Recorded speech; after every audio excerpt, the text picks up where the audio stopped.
It's better, yeah. All right, Oscar Chalupsky, welcome to this new podcast format, Discover Downwind. It's been well over a year at this point, I think, since I recorded our last podcast. I've been thinking about this in my mind, at least for the last year or so. I'm glad to finally kick it off, and none other than yourself, the legend, and talk a bit about the infamous Miller's Run and other downwind runs. How have you been? No, I mean, actually, I can't complain. I mean, obviously, 2020 wasn't a great year. And funny enough, when you weren't doing lots of podcasts, I was doing sort of a weekly podcast, just going through the basics of paddling because I had nothing to do. I was having chemo every week, like for 2.5 hours, and then every Friday do my podcast. Then I had a bone marrow transplant or stem cell transplant. And now basically I feel fine. I had general surgery last week to make my ear a little bit smaller. So they took out a bit of the cartilage. So it's going to spoil my good looks. I've actually told the people, hey, you've got to actually fix this up so it looks much better. So I got a small ear, I got a cut in my shoulder, and I cut my back. But again, it's not a big deal. I mean, people go through worse things than that, you know. I mean, people have been taking strain in through COVID times, and I've had no problems. I mean, walking a bit and paddling, and playing golf. Funny enough, enjoying my golf and shooting low rounds. So now I'm on a chemo pill every day for 21 days, and I get 7 days break. Excellent. And have you been able to get the COVID vaccine? No, the vaccine rollout here is actually very, very slow. I mean, I think if they carry on this pace, I should get mine before 2030. Yeah, it's not so good. I mean, there's other countries in Africa that have done amazingly well, and we've just done poorly. You know, we did very badly on the PPE. A lot of the politicians got involved and started stealing most of the money for the PPE, so that was a big problem.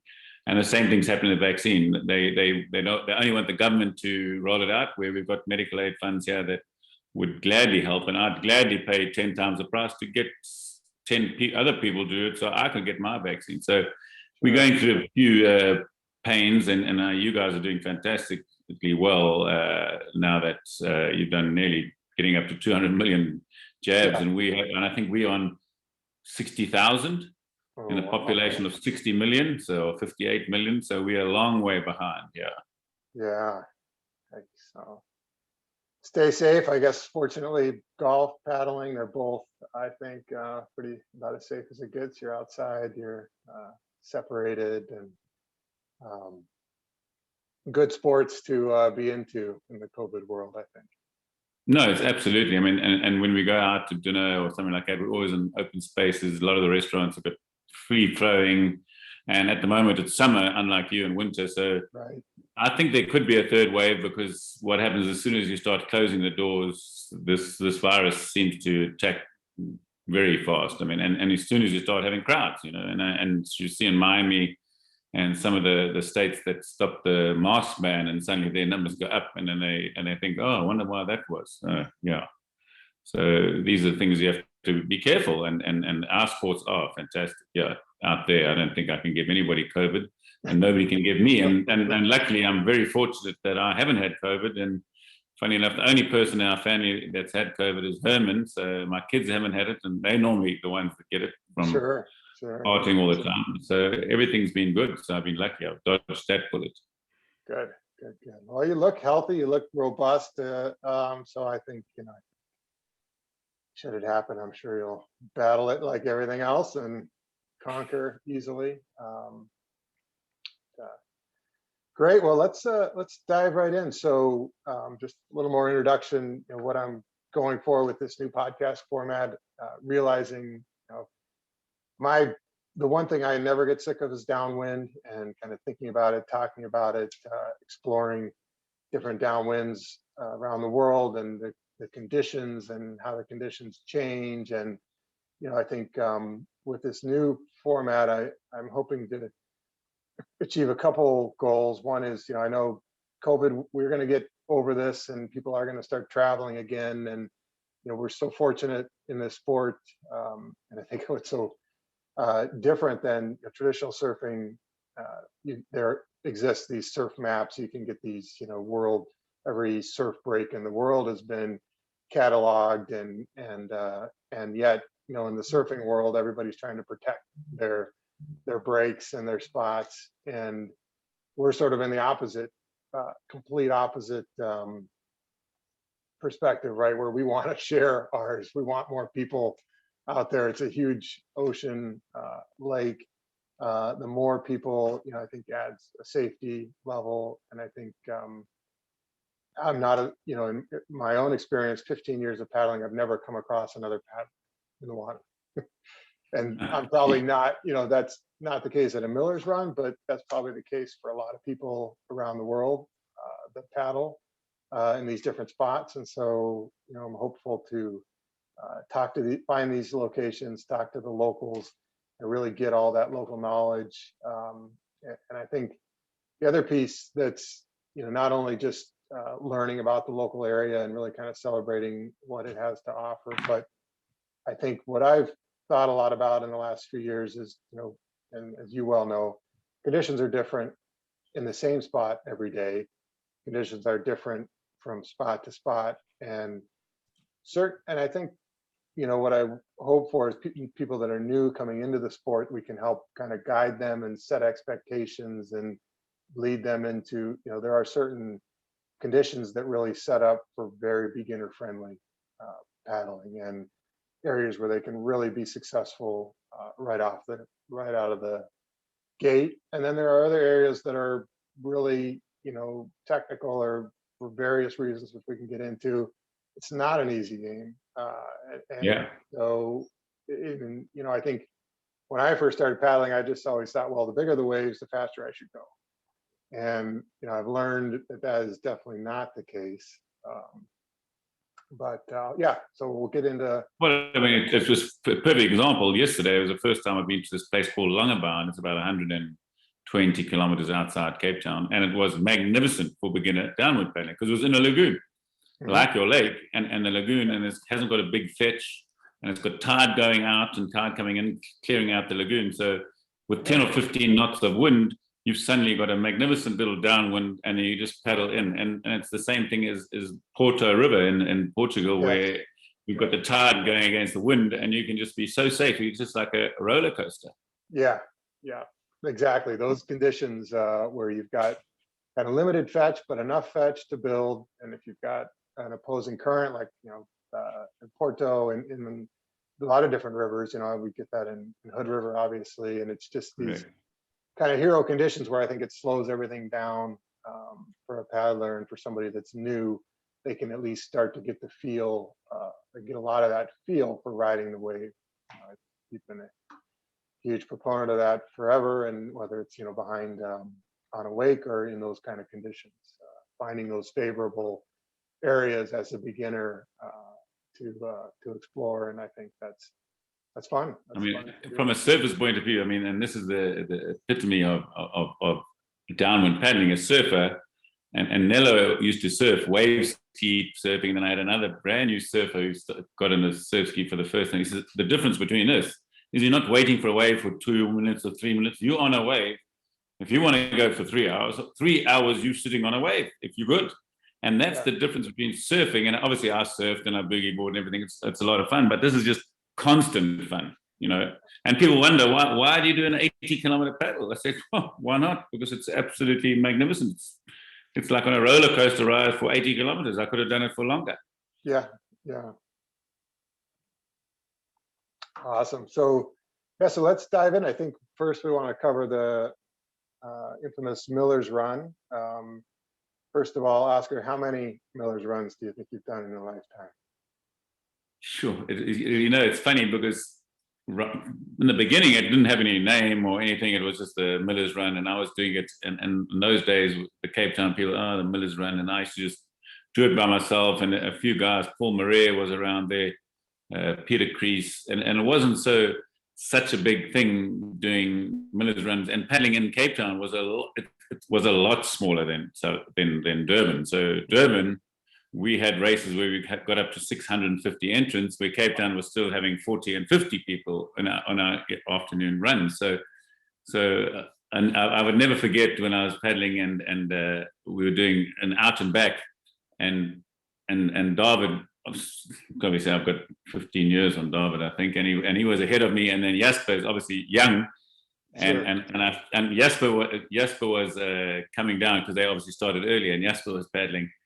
And I said, hey, Jasper, don't worry, I'll catch David on the downwind, which I duly did. So we turned around and it was like basically a miller's run, and I caught him on the downwind. So that's going back a long time where Jasper was just a beginner and David wasn't the greatest downwind paddler. And then it just slowly evolved all the time. And I think the more the fishhook guys, as I say, because I actually originally lived in Durban, South Africa, where we've got constant, this is not for the faint-hearted. You have to be really good to do a Durban downwind because you have to go through huge surf sometimes.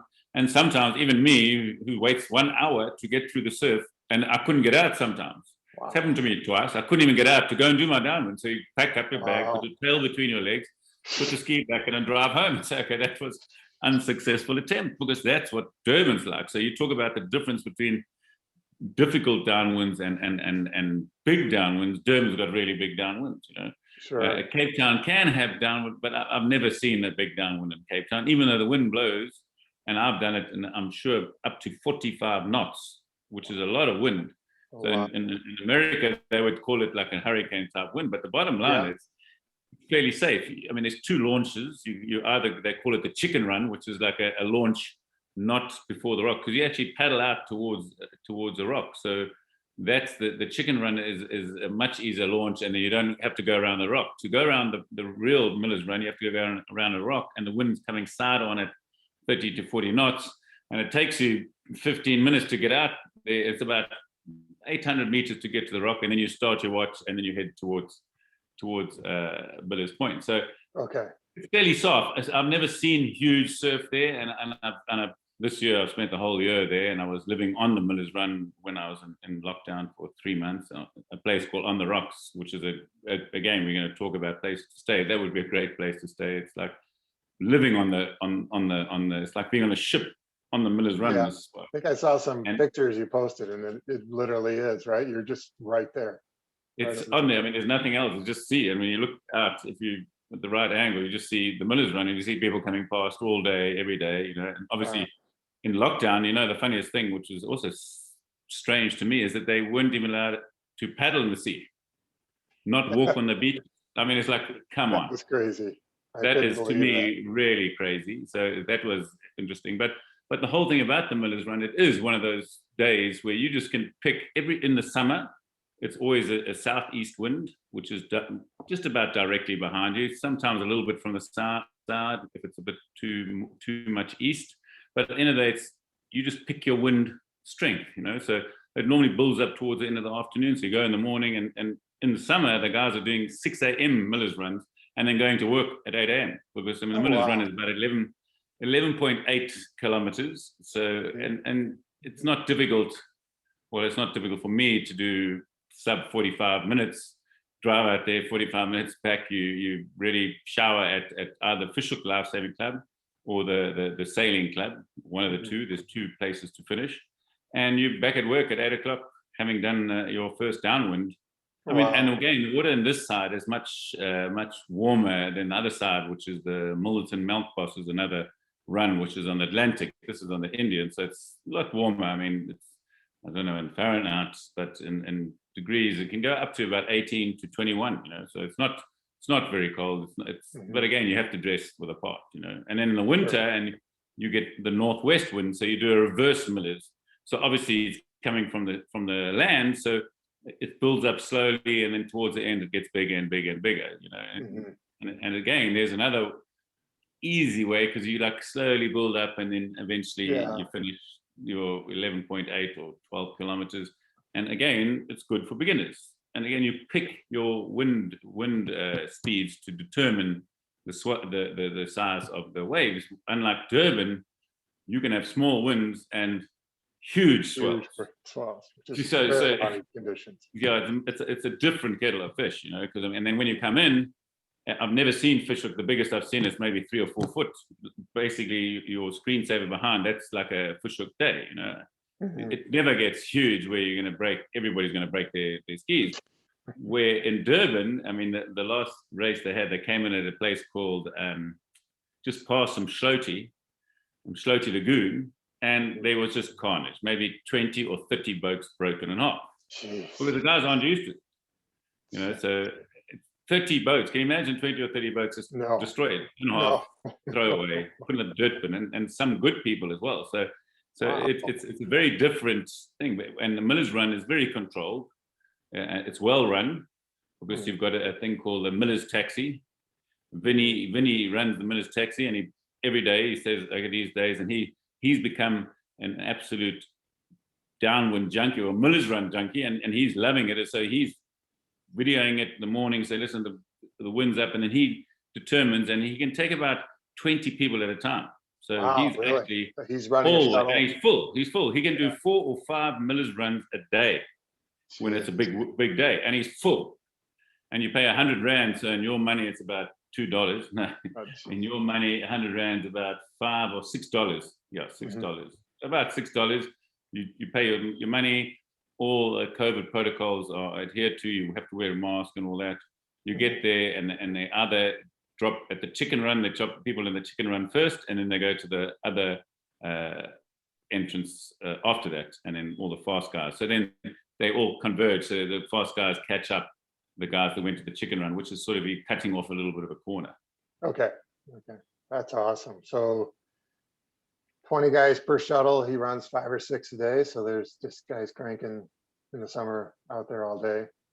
All day. And then in the winter it's a bit quieter, but you do reverse Miller's Runs. And funny enough, like the weather, it's been changing. You've probably seen it in America and around the world. It's so different is that you sometimes in the middle of winter, you get a southeaster and you're doing a normal Miller's Run in the middle of winter. So it's weather patterns have changed a lot, I think. I mean, I can just see. I mean, you get extreme winds sometimes, and then zero winds where you're supposed to have winds. So the climate change is definitely out there, and it affects downwind paddling. But here, generally, if you come to Cape Town for a week, in summer, the chances of you having no wind are very, very unlikely. I mean, you might have 2 days maybe. So out of a 7-day period, I would guess 4 to 5 days are over 20 knots, which is perfect.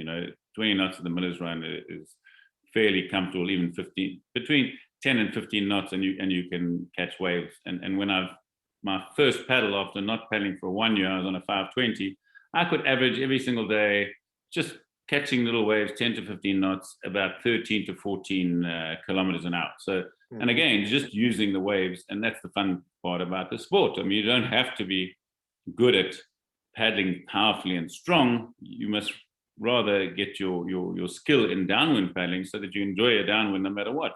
And it's the same in surfing. I tell you, there's 80-year-old surfers. They're catching the waves. There's no reason why a person that's got no power, and I basically, when I started paddling again after a year of not picking up a paddle, not doing one bit of exercise, I could still average 14, 15 kilometers an hour on a downwind, because it's just like surfing, catch a few waves and just rest and just float down with it. Yeah, exactly. And use the momentum. And I didn't push myself because I couldn't, because my heart rate would go through the roof. Yeah. The doctor didn't like that, Yeah. No. Yeah. I mean, you've been preaching this forever, but it's just easy to get sucked into getting greedy, trying to chase the bigger waves, and not being patient and just let it happen organically.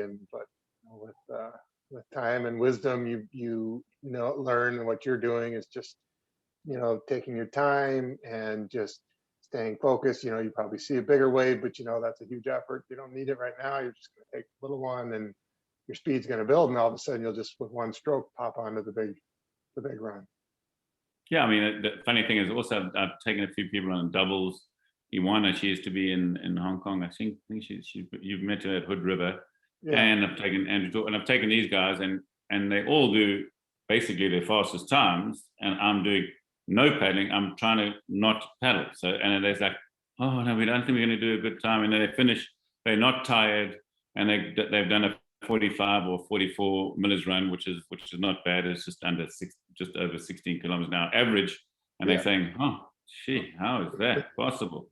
But again, because I haven't got the power, so it's made me sort of even think a little bit more about how to milk the wave. So hopefully, and we'll see when I get back to Portugal, I can train a little bit harder and have more boats around and things like that, and see how fit I can get. I mean, I don't think I'm going to be as fast as before, but you never know.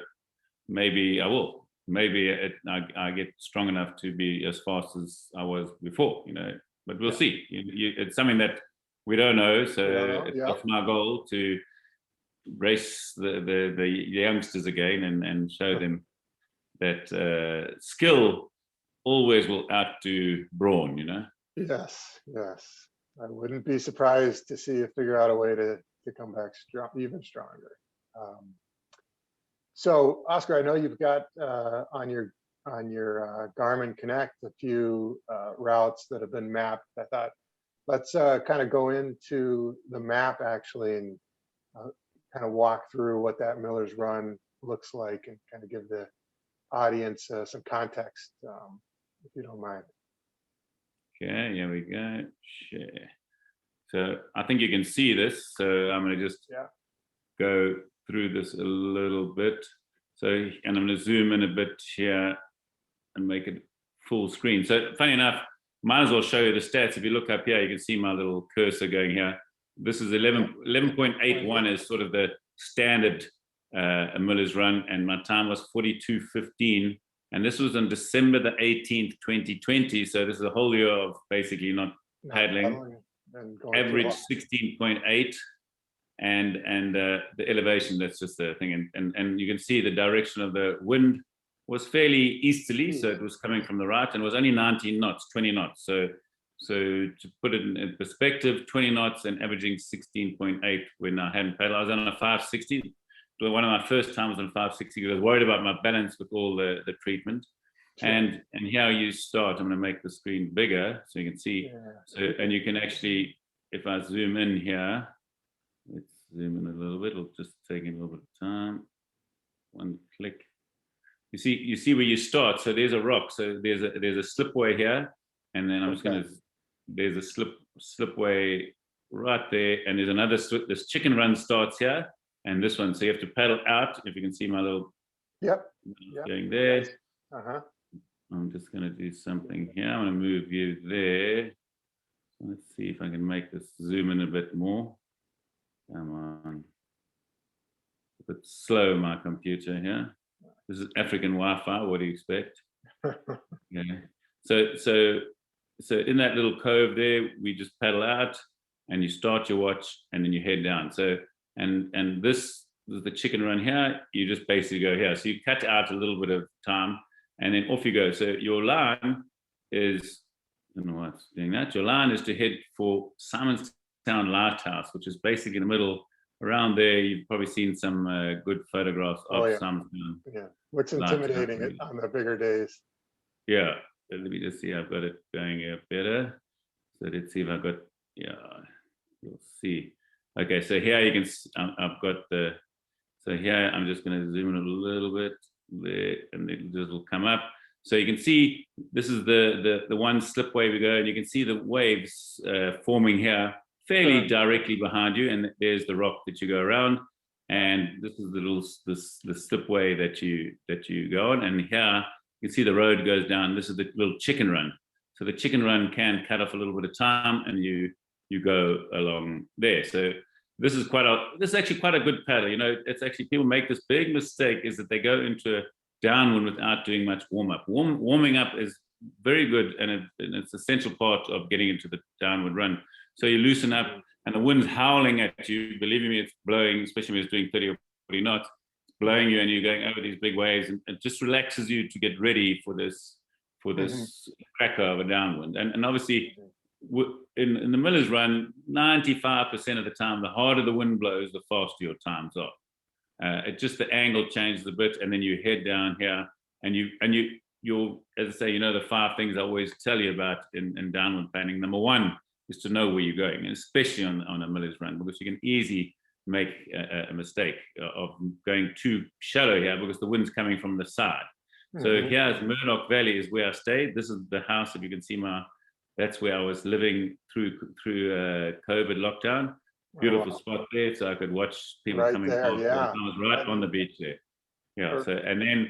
and then you go along and you're aiming for the lighthouse, and the lighthouse becomes your first. Well, it's the Roman lock lighthouse, so that's where it is. So you can see how far out you are. So that's probably one of the most dangerous places to be, because it's the furthest from the shore. So people, if you're having problems at that stage, that is where it's the most dangerous to be. You know? So, an interesting thing about the Roman lock lighthouse is that it's not a big thing to be either left or right of it. It's not essential. But as long as you're right on that direct route, you definitely know that you on the right route. If you go, and you can go within 1 or 2 meters of that rock, and there's lots of waves and rebound. And it's quite fun. And anybody I've taken a double, I always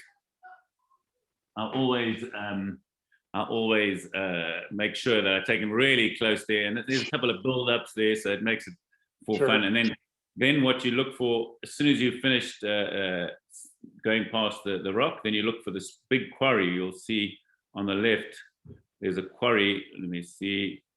You look at the quarry, and to the right of the quarry, and the quarry is here. You can see this quarry here. Okay. Mm-hmm. And you just go to the right. So Darwin and Jasper, who spend more time on this run than me, really hug the coast very close here to get sort of rebounds and double ups, right? And they hug the coast closer than even I do. And because 95% of the time, and now they've changed, you'll see there's 2, and I'll zoom in here again. Let's zoom in. And this is where basically, this is also where over here, where these rocks are here, is where a lot of sharks are spotted. This is where some people had their noses taken off along this little section of coming close to some Fishhook Beach. So they go right here, and sometimes it doubles up and you get a nice wave going all the way to the Life Saving Club. So why I'm showing you this is that the Life Saving Club is here.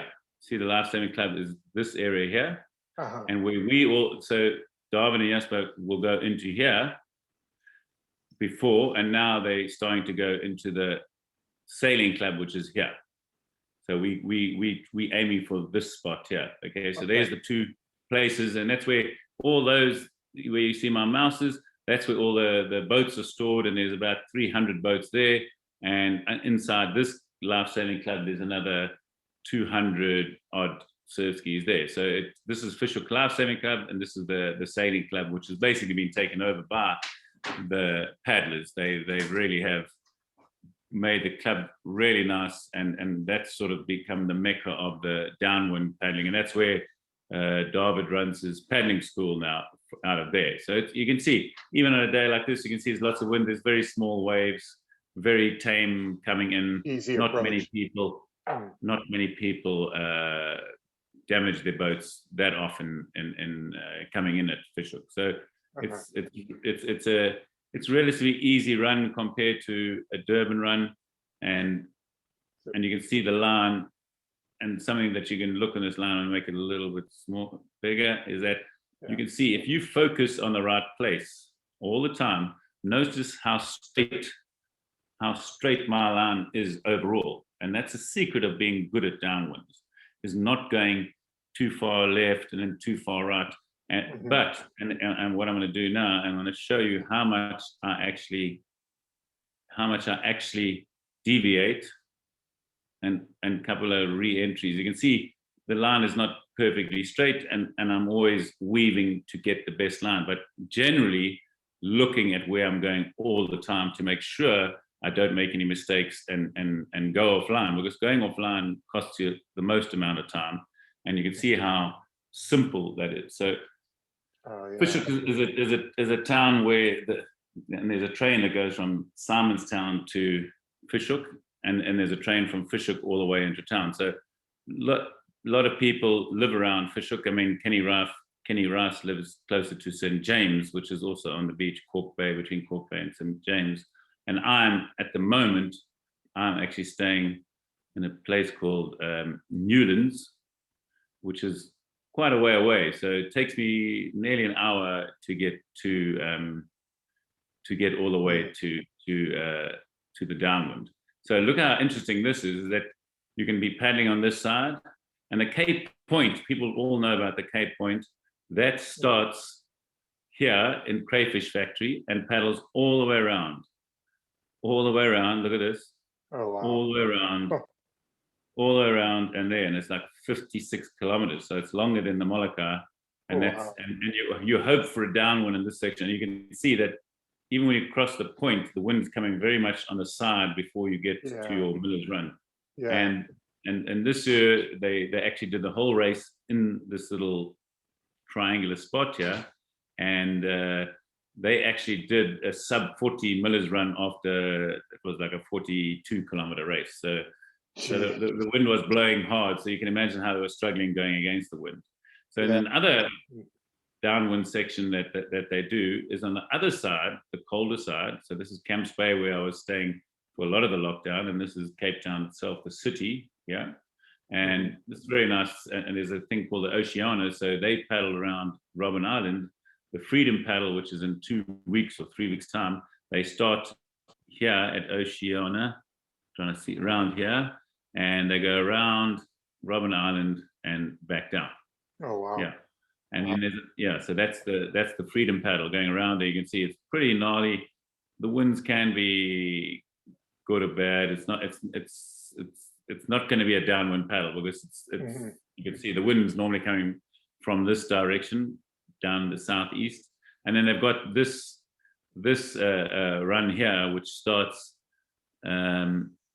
near the Milton Life Saving Club, and then goes straight here, and you can do short paddles here also along down there. And you can imagine, because it hasn't got so much fetch, it's very small, but it lines up very nicely, and it's also quite a fun paddle, much chillier than the other side. So if you live in this area, Milnerton, Edgemead, Parklands, all these areas, they tend to go here. And then if you live on this side, you tend to go to Fishhook. And then Stellenbosch, everybody knows about the wines of Stellenbosch and things like that. Then you go the other side of the bay, and then you come to Strand. And they've got a run where you paddle out from here, out to here, and then the southeast again down to Strand Life Saving Club, which is about a 12K paddle and about an 8K downwind. So there are so many places. And interesting enough is Stellenbosch is sort of where a lot of Stellenbosch and Paarl, where a lot of people live, is sort of inland. So here's Stellenbosch and Paarl as it blows up. So this is the wine growing area. So a lot of people live in the wine industry, and then they will come from here, and they normally tend to go to Strand. So it's a big, vast area. Paddling in Cape Town is difficult. And then you might have heard they do the crossing, and what the crossing does, they go from there to Fishhook, straight across on a southeaster. And I think that's about 40 kilometers. So it's a serious crossing. It's a false bay crossing. And you can see how this bay 40, looks. 40 kilometers? Bay. Yeah. About 40 kilometers, yeah. And apparently it's quite nice. I've never done it myself, but there's guys that do it. And obviously, the further up here you come, the better line you'll probably have, and the longer. But it stays basically the same distance. So it's amazing. Like in a small place, not a small place, in a place like Cape Town, you've got basically 5 or 6 downwind spots that locals know about. And even up this coast here, Betty's Bay, I've heard of people doing downwinds here. And Hermanus, there's a place here, and they go up here and do downwind. So there's so many places that people are exploring. And I think what you're onto is the correct thing. We want to expose all these great downwinds. I mean, so many people around the world, as soon as when it opens up, would like to come and explore Cape Town, and you can basically do 4 or 5 downwind runs easily there on different places and different kind of runs and different scenery. The scenery is spectacular, as you know. The mountains and everything is spectacular around here. Oh yeah. And you can do your downwind in the morning and go and drink and taste wine in the afternoon, and similar to what you can do in San Francisco with the Napa Valley behind you. So that so it is. And that's the whole thing about us paddlers, is that we want to do a sort of a holistic vacation, and that the wives can do things. I mean, here, Boulders Beach is where the penguins are, the famous penguins, so the kids can go there. So there's so much diverse things to do, and cycling and hiking and climbing up Table Mountains also is something that everybody wants to do. Oh, yeah. You're scared of heights, then you just walk and you don't catch a cable car. But there's so much to do in every place. And I think what you're doing now, trying to find the perfect places to do downwinds, I think that's something that's it should take off. Yeah. Obviously, with traveling now, it's a little bit harder, but I think that's the way of the future, to let everybody know we're not like surfers. We're not going to crash into each other, drop in on each other.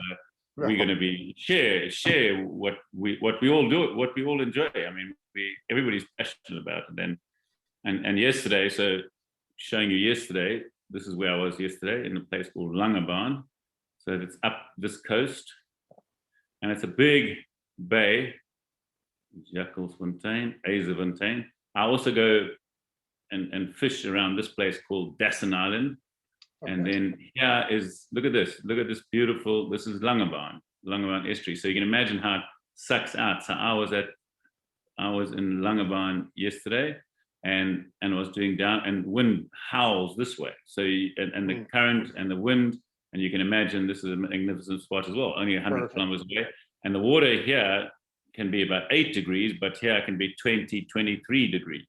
C. Oh, wow. Nice. So it gets nice and warm because it's out of the main currents here, the freezing cold currents. So there's so many nice places to go. And again, as you said, if you're a beginner, you can start here. And if you're also a beginner, you can start on a Milnerton Melkbos run, which is nice and small all the time, but chilly. And then you can go to the Miller's Run. It's funny that the Miller's Run has got a big, people say, I don't think I'm ready for the Miller's Run. And I'm saying, hey, it's not so bad. It's actually not that bad. Right? The right wind and the right conditions, and it's not that bad, even on 20 or 25 knots. But I mean, again, the most important part of doing any downwind is to go with somebody. I mean, it was very tragic. We had a person that lost his life 3 weeks ago in front of where I was staying in Buckhoven in Cape Town. So that's around, that's around there. And it's a pity. I mean, number one, he had the safety equipment, some of the safety equipment, but didn't have a phone. So that's the first thing. When you're in trouble, you can phone, and the reception in the ocean is very good worldwide. I can tell you that right now. Yachting, you can start getting reception 10 and 12 kilometers. In fact, in Tarifa, you can phone people in the middle of the Straits of Gibraltar, no problem. So really? There's no excuses not having a phone. And then the other thing we've got to really concentrate is always go out with somebody. You never know what can happen. Yeah. And then if you do go out by yourself, make sure you can remount 100% every single time, in the rough conditions, in the conditions that you go, and also dress. And we suspect he might have had some problems, but he didn't dress for the water temperature. He dressed for the outside temperature, and the outside temperature probably on that day, and I remember the day, was probably 25 to 30 degrees Celsius, which is close to 90 or 95, but the water temperature would have been 10 or 12 degrees centigrade. So it's a big mistake. And those are the things we've really got to, because it spoils our sport if we lose anybody, and everybody lost is normally, it's done because the person didn't adhere to all the safety protocols that everybody should be adhering to and keeping it to it, So he did have but he didn't have a phone. I mean, and funny enough, you're talking about downwinds. In Portugal, I phoned my wife 3 times, and all for various different reasons, but I had my phone. And I go, there's nobody else that wants to paddle with me in Portugal, especially when I go out in 45 knots and 5 meters swell. For 80 kilometers and 5 meters. Yeah, and 80 kilometers, not too many people want to paddle with me. No. And so no matter what day of the week, no matter how hot it is in Portugal, I wear a full wetsuit, always wear a full wetsuit. So I know I can swim for a long time in that full wetsuit. And I forced other people to do the same thing. Like Nello, when he paddles with me, full wetsuit. Yeah. Something can happen. And I'm on my own, and I know the NSRI in South Africa, the National Sea Rescue in South Africa, is very good, but the National Sea Rescue in Portugal is not as good as because when I go out there, I'm paddling out in Villa de Conde where there's big waves. See, the people get all upset. Oh, what's going on there? Meantime, it's Mickey Mouse for us. I mean, it's like they don't understand how big it is. Funny enough, they've got Nazare, the biggest waves, and I don't think you'll see too many NSRI guys or National Sea Rescue people out there. So the three incidents I had in Portugal, the first one, I was paddling along and I snapped my rudder off. So I just phoned my wife and said, no, I'm not going to make all the way. I mean, in hindsight, I eventually learned how to go fast with mine. I was doing sub 4-minute kilometers with no rudder on a surf ski. You know how difficult it is. And I was just surfing like an outrigger. And I was going down and I had quite fun. The one time I just took a boat and I hadn't even checked and it was filling up with water and I was getting so tired. I said, no, I'm going to stop the town before. So and then the one time I was in my full wetsuit like I always do, and there was wind predicted. No wind came, or whatever wind was the same speed as me. It was probably 35 degrees. And I got so hot I couldn't make it. Just phoned. I said, hey, send her a location, and it happened to be near the golf club. So if I hadn't had a phone, I would have been in trouble, and she would have been worrying. And these are the things that can happen, and we've got to really be very, very conscientious of safety. And I think and every life lost is terrible, but we've got to learn from it. We've got to take the positives. We've got to learn from it. Yeah, and we got to use the technologies. I think to your point, and I think it's great in Cape Town. I mean, it seems amazing, the NSRI and the Safe Tracks app that they run. There's just with that kind of technology, we've got to be taking advantage of that. But even for me in the US, I think there's a free app on the iPhone that's Life 360, and we use it as a family to keep track of where the kids are at. But my wife Kim will also use it. I always have my phone on me, and it's always tracking. So she sees me in the water. She knows, if I'm moving along at 8-9 miles an hour, things are good. But if she sees it slow down for a long time, then something's going on.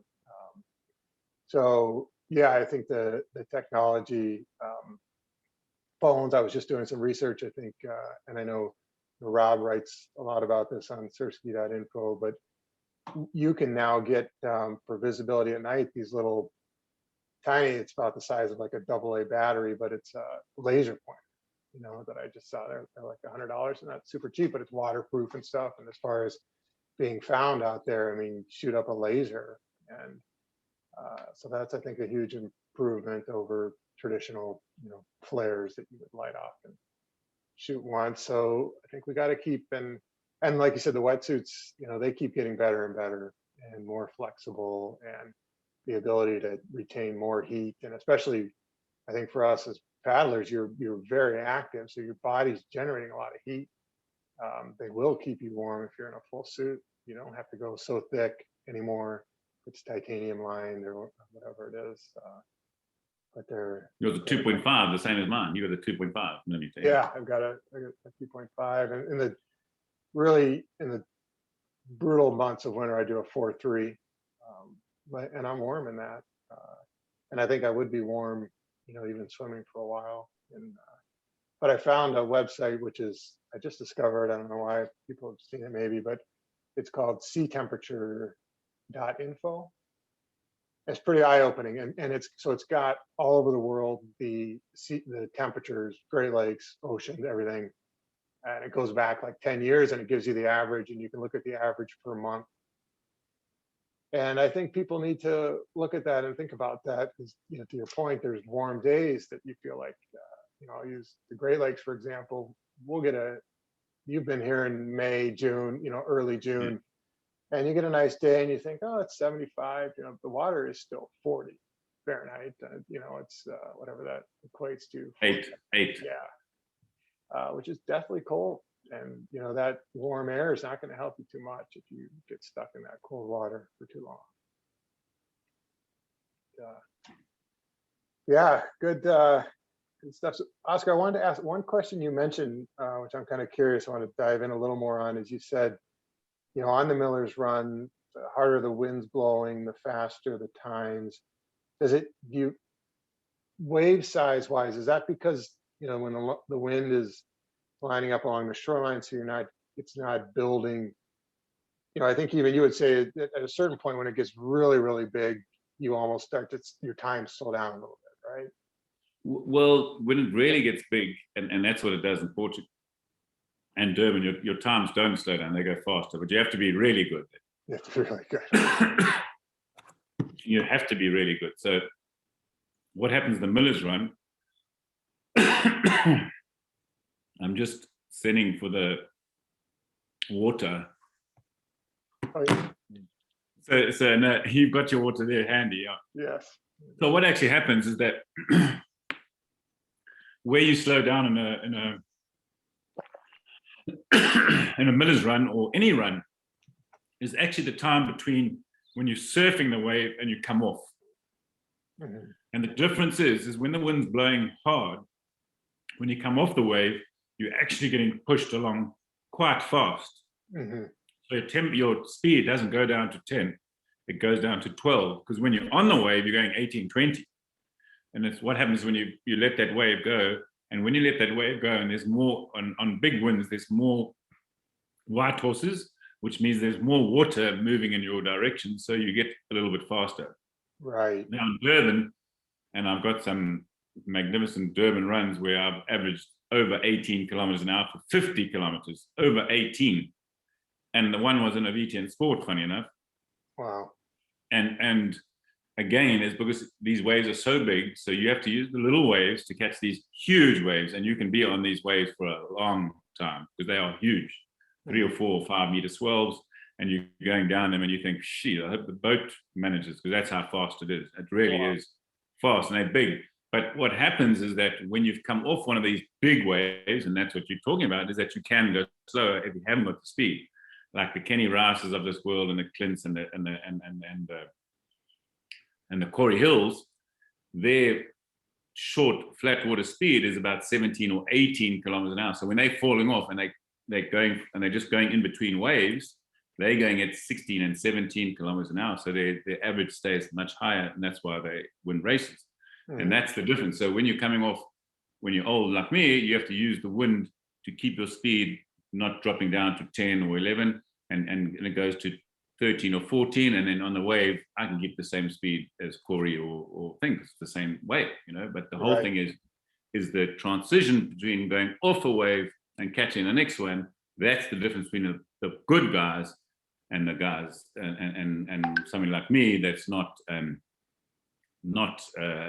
as powerful as I used to be. So that is where you make up the time, is in between the catching the waves and catching the next wave. So on a big wind, you tend, especially with me, I tend to go faster on big winds because my in between runs is much higher. So Kenny and those guys can push over that. So a big wind sometimes can hinder them because it sort of lumps together too close for them, and then they can't jump over them because they're too steep to jump over. So that's when it slows them down. Will never slow me down because I'm just going to catch the wave. They are trying to jump over, and when you're jumping over on big winds, it's a much steeper climb to climb over. So that's why you have that. So I'm one of those guys that when I fall off the run, the big wind helps me a lot, probably more than the young guys that just keep going fast, which I haven't got especially at the moment, I've got no power, but I just use the power of the waves. Sure. Yeah, and so let me ask about because of False Bay, kind of how it's angled there and how it faces the swell, because I haven't been there yet. I talked to some of the guys that have gone down and done the Machi camps and stuff, and they talk about, a lot of people talk about, well, you have this swell that's always there, and plus the wind waves, and is the swell kind of always the same we direction? see the swell, the big swell. I mean, again, when the wind blows for a long time, so it'll sort of, if I take out the southeast is where the wind comes from, and you can see that most of the swell is going to get taken out here, and a lot of the swell comes from the Southern Ocean, and then it actually hits here. So a lot of the times you can have the swell, and I'm just going to go and look where the swell is. In winter, normally the swell is coming from the opposite direction to the wind. So there's not a lot of swell. It'll wrap around here a little bit. And that's where the big waves are in the Cape Point. Why they have to cancel is when there's big swell. And it's normally a southwest swell is the normal swell that we have on the Miller's Run. So it doesn't affect it that much. And I'm just looking here. So the southwest swell. So the swell comes in here. And over here is where Dungeons is. You've heard of this big break called Dungeons. That's over here just past Hout Bay.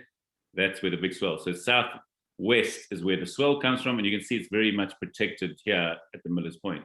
All right. The wind comes from the southeast. So it's got a nice fetch here. So it's a better fetch. Yeah. And then the swell 90% of the time comes from the southwest.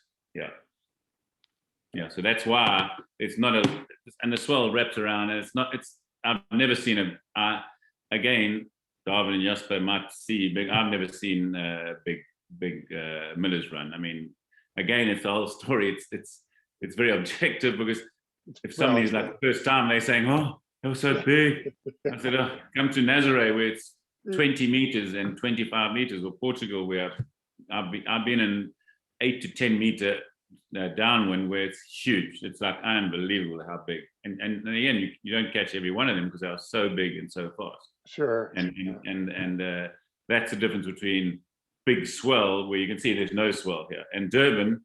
If I went and showed you Durban, what you can see, and I'll just take a trip up to Durban. Look at this. This is powerful. There we go to Durban, where they've already changed the name Guy Gerbert, which was Port Elizabeth. So the race from Port Elizabeth, East London, this is a south. You want a southwest. Starts here. The first day stops there, and it's 240 kilometers to there, which is about 180 miles. Wow. So that's the race, and you can see you want a southwest wind, and that's what prevails in the summer and winter. Like it'll blow southwest one day and northeast the other day. So that's why this is a good run. There's some really good runs here. And I've raced that since I was very young, 16 or 17. This is called the Wild Coast. And then we get to Durban. Now, look how simple it is. Every single day in the afternoon in summer, it blows northeast, straight down from there to there, every single day. So it's like clockwork, it blows in the afternoon. And then we call them westerly busters, southwesters come. And the southwest comes from here. And that's where, and it's straight downwind, and it's very safe because you just go into the shore. I mean, big waves, but it's very safe. You don't have to be too far offshore. Is that? You don't have to be too far. You'll see in Durban. I'm going to just show you. It's just loading a little bit slow again. In Durban, I'll make it a little bit. Let's have a look. Okay, here we come. Yeah, you can see now. So our typical run and is from here to Umhlanga Rocks, and you can see here, if I zoom in a little bit more, there we go. You can see how far. So the wind's coming from here, so we want to get out to here to catch the wave. So this is like 4 or 5 kilometers out to sea. In fact, 6 to be exact. We are 6 kilometers out to sea, and then we head down to Umhlanga. Now you can see how big the waves can get coming from the southwest. And what happens is it's a buster. So what happens is the southwest blows for 1 or 2 days, and then it's gone. And then the northeast comes from this direction, northeast, every afternoon. In fact, in summer, in the morning it's glassy, and in the afternoon the land sucks, and you get this huge wind here blowing up to 20 or 30 knots. So, and then again, you got a road all the way here, so it's much easier to do runs here than to do them. And you can see the southwest, the wind comes here, and you get huge waves, and it sometimes wraps around, but it normally misses. So, my standard run training for Molokai was from here to a place called Salt Rock, which is 50 kilometers down the road here, Salt Rock, and some far out into there, and then a place called Tinley Manor, which is 52 kilometers around there. So you can see it's all very straight, either southwest going this way or northeast coming from the top. So, and those are really magnificent, but the only problem is no way of getting in and out of the surf. You have to go through huge waves to get out. So if you are not used to it, you've got problems. You'll break a lot. I mean, I've actually probably broken 3 or 4 boats trying to break in, and then I've had 2 attempts where I didn't get out. And obviously, the time I broke my boats, I also didn't get out. So you can go all the way up this coast, very safe. But when you come in, you know that you could end up breaking your surf ski in half very easily, very easily. Big swells, just standing. Big swells, always big swells. Surf. Yeah, And so the beach itself, is it sandy or is it? I mean, yeah, most of the beaches are sandy along that coast. There are a few rocky spots, not continual rock like in the Cape Point. Why they can't really do it is it's basically rocks. There's a few sandy beaches, but rocks. So if you get wiped out by a big wave before you go around Cape Point, it's just rocks. Yikes. Yeah, that's really cool. It really helps to see, when you do the waves zoomed out, and you can see how Cape Town is, False Bay is that bay, and then here it's all open. Just all open. So it's really, and, so you can see if I zoom out, you can see it's just the great wide ocean, and it just flies this way. Yeah. Either wind blows straight down this way or straight down that way. And so in winter, we get a lot of southwest swell, and it's just like in Hawaii. Winters when the big swells come, and we get some really big waves in Durban, but it comes up the coast. So that's why if I went for the 24-hour record, I will go on the southwest wind. I'll wait for it, and I'll go somewhere around here, take off Port Shepstone, and I hope to do like 350 kilometers in 24 hours easily. Just cruising, catching big waves, because it's all straight, it's all safe. And finish in Durban, where that's the only place to go in and out in the whole of the Natal coast. And then another place we can go out is Richards Bay, which is about 200 going here. Richards Bay, you can see that's the only other harbor. So you either got to come in through Big Surf or Richards Bay, which is this bay here, you can see. So that's the place you can go in and out. That's that's about 200 kilometers away.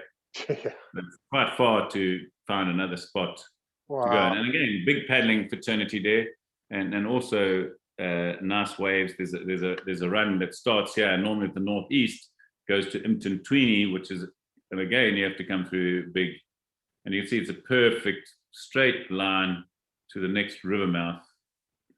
You can see it's beach the whole way.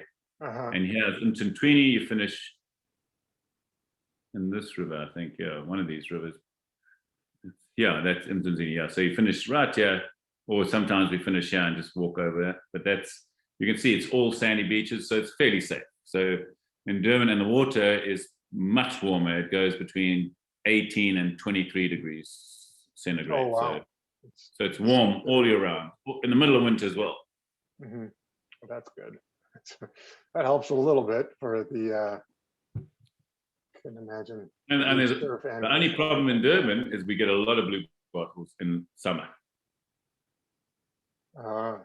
Yeah, a lot of blue bottles. So blue bottles come in summer and on the northeast wind. So you have to dress full regalia. I always dress full because some of those blue bottles can sting you properly. I mean, I've grown up and they just really do sting badly. So this is heading back up the coast, and obviously there's a big paddling fraternity in Plettenberg Bay, big paddling fraternity in Port Elizabeth. That's where Carbonology comes, and East London is where the Fenn brothers and Fenn kayaks are built. Yeah. Oh, okay. Yeah, so they East London. So you can see, so that's the whole South African coastline there, and all along the way there's people that say, there I was in Langebaan, which is up here, and suddenly there's 50 or 60 surf ski paddlers. So surf ski paddling is just growing, and it's actually grown quite well in COVID times, because it's a sport that was allowed where a lot of other sports weren't allowed. Like you weren't allowed to swim in swimming pools and things like that. So paddling and canoeing in general has taken off, and our biggest, and funny enough, a lot of surf ski paddlers come from this town here, which is Johannesburg. You probably might have gone there. Here's Johannesburg, which is about 600 kilometers So 350 miles from Durban, and many paddlers here actually Really? drive down to Durban to paddle in the sea on the weekend. So it's about a 4-hour drive, paddle to Durban for the weekend, and they've got the only high altitude surf ski race in the middle of Johannesburg on a Emerentia Lake, where they put two of those wake boats in the little lake. The lake's 1 kilometer around. So what's that? 800, at 1,000 yards around. That's how each lap is. And they put these big wake boats in there, and they have the high altitude surf ski championships, and they get about 250 people. And it's funny that the flat water paddlers, just with even those wake boats, the down country Durban downwind junkies beat the flat water paddlers just with that little boat wake. So that shows you how much skill is involved in getting. So it's South Africa is really big into paddling. And then this weekend we just had which used to be one of the biggest races in the world, the Doozy Canoe Marathon. So the Doozy Canoe Marathon goes from Pietermaritzburg and follows this Umgeni River all the way along and finishes in Durban here. So it goes along 3 days. So from Pietermaritzburg all the way along and finishes 3-day race, and it's about 100 miles, just under 100 miles. And that's the same route as the Comrades Marathon, which everybody knows about, which is the running race. So we paddle it, they run it in 1 day, we paddle it in 3 days. And this year, Andy Burkett from beat Hank McGregor into second. So surf ski paddlers also do the river races. In South Africa, they do everything, Sure. Yeah, Hank, I mean, that's pretty impressive. He's still going strong. A good second there. Yeah, very good. That's incredible. And then Jeffreys Bay, Jeffreys Bay. Everybody knows about Jeffreys Bay for surfing. Surf break. That's surfers, but again, there's a big paddling community here, and they do some downward runs around here. So Jeffreys Bay Marina and St. Francis. They had the South African surf ski champs in St. Francis about a month and a half ago. Was here. So the people travel a lot here to go and race, and everybody loves it. And it's thriving and it's doing really well. And Mossel Bay is where they do shark cave diving. That's so all this area, Shark Bay diving. And then this is the furthest point, Gullis, which is the furthest point south. It's much further south than Cape Town, as you can see. So people think Cape Town's very south, but that's the furthest point. So interesting. You can see, because look how far up you go to get to Cape Town. And it's Cape Town, and now there's a lot of wine estates, even going all the way down, far down as all the way to even Natal. They've got some wine, but you've got wines in Hermanus. You've got all this whole area. It's full of wine farms. And it just goes along the coast. So there's a lot of things to do in South Africa when the people come, when they can come. People don't like us because we've got this fancy strain that we've got, and they won't let us fly. So I'm stuck in South Africa. Every time I book a flight, and they're just postponing it all the time. So that's the situation I'm in. But hopefully we'll get back to it. And I mean, Cape Town for several years in a row, I think, has been rated the #1 outdoor destination in the world.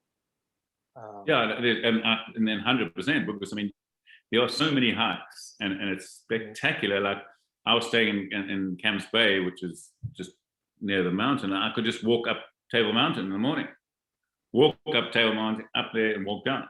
Just from your backyard. Incredible, and then you can cycle. There's so many cycling, and you obviously heard the Cape Epic. It all goes around this area, Wellington, Hermanus, and it's fantastic. And then a lot of people are doing ocean swimming, and they swim in the cold water. Crazy people. I don't know why they don't just paddle. And we do canoe races, lots of canoe races down rivers. And there's a lot of dices, as you know, the dices. There's a Milnerton dice. There's a we're close to Fishhook. It's Sunflay. There's a dice there. So we've also got these little dices, just like they've got in Durban and PE and East London, everybody's got a DAS. So they're always keeping you fit and always testing a skill, and that's what you need. Racing every week, every week in South Africa you can race. There's a race going on, so it's fantastic, and that's what America lacks a lot. It's just to get this sort of racing culture, but it's more racing and then drinking and having fun. I mean that's what it is. It's not. And again, of course, you want to improve yourself. I mean, the reason why we call the human race, no matter what we do, we're always trying to race. So if you put a few people together, they're going to race, and I think, in America, that's what they need. And there are some things happening there. I mean, it's difficult for you where you are. It's a perfect spot for paddling, and there should be like a Wednesday night dance. And again, it's funny that we started a dance, and you start every day, Wednesday, come hail or sun, and then suddenly you get 2 people, 3 people, someday none, 1. And then it grows, and then suddenly you got 10 and 15, and then they become, and they spread the word, and that's how you grow the sport, because they just love the camaraderie, new people. And I mean, even at your place, come out the harbour, put a boy there and back, and do it 3 times, and the people, And I think that's what grows the sport, is everybody wants this camaraderie, and the drinking afterwards to discuss how they overtook this guy and all the war stories afterwards, and that's what they do very well. There's such a community around it, and so I know, so somebody, let's say from the US or from Europe, COVID gets behind us and they want to make a trip there. I know the Mackies run their clinics, they're downwind mostly in November, December, but would you say year round, somebody, because it's, honestly, even for me, I think I've got a decent experience, but it's intimidating to think about going down there and paddling. Of course, you want to be connected with people to keep you, safe. Yeah, I think that. Yeah, I mean, like the Mackies run it, and then I think there's a few other people that do schools, but the Mackies have been well known, and I think it's a good and a bad thing that they've made this Miller's run like this intimidating run, because it stops beginners getting lost and things like that, obviously. But the bottom line is it's not very intimidating. It shouldn't take you more than a few paddles out and back on the Miller's run to get good. So and again, and David, I just heard that he also goes to Langebaan. If it's blowing 45 knots, go to Langebaan. It's in the lagoon. Really good downwind. Yeah, good. Yeah, Langebaan is that lagoon sort of north, and you go into that, So I don't think guys like the Mackies wouldn't actually take you out to put themselves in danger, because it's hard looking after people in a downwind, and you want to be safe and let them have a good time. But I don't think the Miller's Run is that daunting at all, because it doesn't really ever get big. And if you're dressed well and you're with a partner, there's no problem. And the other day, a 16-year-old girl broke her rudder at the lighthouse, and they got her back because she was with people, and if she was on her own, it might have taken a long time. So you've got to just make sure that you don't go by yourself, and you won't go. If you come from America, I can tell you right now, you're going to. And again, the people always worry about crime, and again, it's the whole story. If you go to downtown New York, you can have the problem if you go to the wrong place at the wrong time. So we all know there's problems, and the reason why there's problems is just poverty. There is poverty in South Africa. There's poverty everywhere, and you just got to watch it. So you don't go hiking in the mountain by yourself. You go with other people. It's simple. There's a lot of things that you can mitigate so you don't have these problems. And again, all the problems happen whether you're hiking, cycling, paddling, is going by yourself. So always go with a friend, and you're going to eliminate 95% of the problems that you could have. That's your safety. That's your safety factor, is having people with you all the time. Yeah. Well, good stuff, Oscar. I know we were going to talk about Porto, but I think maybe we save that for a separate discussion, because I think we're. And in fact, now that I know, because in hindsight, I could have actually shown you the launch. Next time, we'll even prepare well where we launched from, and I've got photographs of like the Miller's Run launch and the Chicken Run launch, and you can see the waves that are fairly small and mundane, and then big wind photographs. So I think now we know how to do it, and again, as long as we learn from experience, we can make it really exciting the next time, you know, Yeah, to yeah. do I'm portrait. really glad you to share your time today. I think that, yeah, this is a neat format. I think it's different. I don't think anyone else is doing it like this, and I think it gives a lot of context to the discussions we have around downwind. So Yeah, and I mean, and there's so many things that while we're talking, you like learn and say, like, I'm sure people learn, oh, is that why I go so slowly between the waves? Okay, now that, so now they've yeah, learned something, you know, and they always, and you learn, there's always something I can explain after paddling for 50 years downwind that can help people no matter what. for sure, for sure.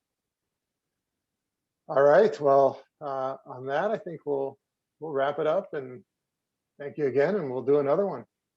Yeah, thank you. Porto's got a Now lot. we know how it's working. I think we make it better. Like anything, we just want to keep on improving.